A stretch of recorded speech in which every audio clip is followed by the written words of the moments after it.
last year, I think I was, trying to stay in the UK and I was looking for an opportunity to stay. And I applied for jobs that could sponsor me, just like coming up with rejections. And I started applying for I was like, okay, what can I do now? Let me, apply for, let me start applying for other things. So I went through the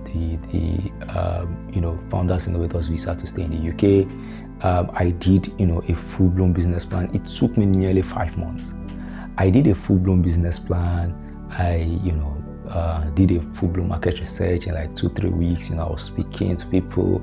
I was doing my research. I was going online. I was using graphs. I was totally burnt out, and I had a full-time job. I had an NGO I was running.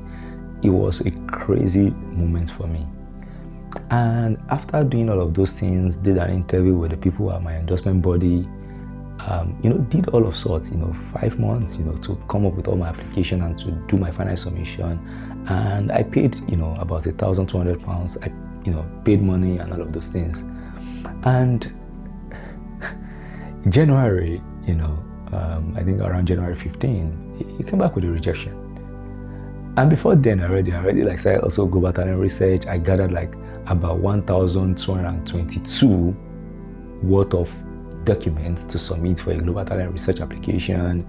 Did all my paper, got my references, got everything. And a week later, like 5 days later, that came in January 15. 4-5 days later, that rejection also came in, right? And I was like, okay, this is interesting. And I remember somebody called me on January 19, and they were like, somebody that I really, really admire. They were like, well, maybe you can try, the Global Talent Tech as well. And immediately I got involved on the Global Talent Tech, and my visa was expiring. I think I had only like about 6 weeks left for my visa to expire as of then. And, I jumped into that as well, right?